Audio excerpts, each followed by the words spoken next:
মানিক, লাখ লাখ টাকা ব্যয়ের ট্রাফিক ব্যবস্থা কেন মুখ থুবড়ে পড়ল জানাবেন, আর নতুন করে কি ধরনের উদ্যোগ নেওয়া হচ্ছে? শুভ সকাল লাইবা। যেমনটি প্রতিবেদনে শুনছিলেন, আসলে আপনি জানেন যে উত্তরের বিভাগীয় নগরী এই রংপুর, এখানে আসলে 8টি জেলার মানুষ প্রতিদিনই এই শহরে ঢোকে, কিন্তু ট্রাফিক ব্যবস্থা যেটি আসলে সেটি কিন্তু আসলে তেমনভাবে ডিজিটালাইজড করা হয়নি, ভেঙে পড়েছে ট্রাফিক ব্যবস্থা।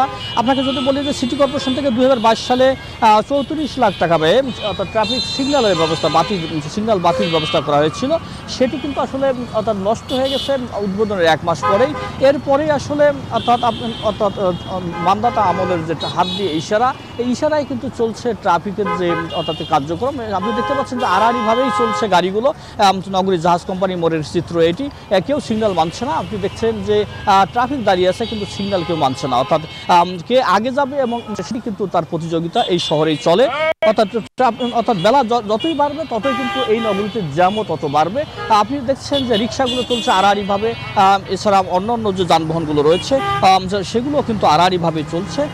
কোনোভাবেই কিন্তু যে সিগন্যাল যে মানার যেটি প্রবণতা, এটি কিন্তু রংপুরের যে চালক রয়েছে তাদের মধ্যে আমরা দেখতে পাই না। আপনাকে যদি বলি যে আসলে এই যে অটো চালক, রিক্সা চালক আসলে থেকে শুরু করে অর্থাৎ কোনো মানুষের মধ্যেই যেন সচেতনতার অভাব রয়েছে, এমনটাই কিন্তু বলছেন। আবার ট্রাফিক বিভাগও বলছেন শুধু ট্রাফিক দিয়েই যে অর্থাৎ যানবাহন নিয়ন্ত্রণ সম্ভব, এটিও কিন্তু মানতে নারাজ ট্রাফিকের কর্তৃপক্ষরা। তারা বলছেন যে ট্রাফিক শতভাগ চেষ্টা করছে, কিন্তু আসলে তেমনটা তারা কাজ করতে পারছে না। আপনি দেখছেন যে নগরীর এখন সকাল 9টা, এখনই কিন্তু ট্রাফিক সিগন্যালের যে অবস্থা সেটি কিন্তু অনেকটাই ভেঙে পড়ার মতো, অর্থাৎ কোনোভাবেই উন্নতি হয়নি উত্তরের বিভাগীয় নগরীর ট্রাফিক ব্যবস্থা।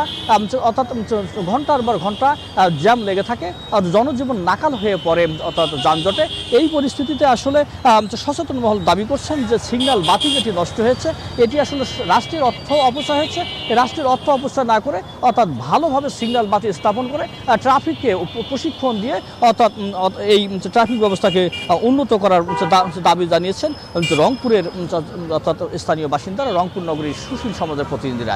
সব মিলে ট্রাফিক ভেঙে পড়া ট্রাফিক ব্যবস্থা দ্রুত উন্নত হবে, আধুনিকরণ হবে, এমনটাই দাবি সকলের। এই ছিল আমার কাছে রংপুরের জাহাজ কোম্পানির মোড় থেকে সর্বশেষ। বান্ডেল থাকলে প্রতি সেনমানিতে টাকা বাঁচবে। বিকাশ সেনমানি বান্ডেল কিনে জিতুন প্রতি লেনদেনে।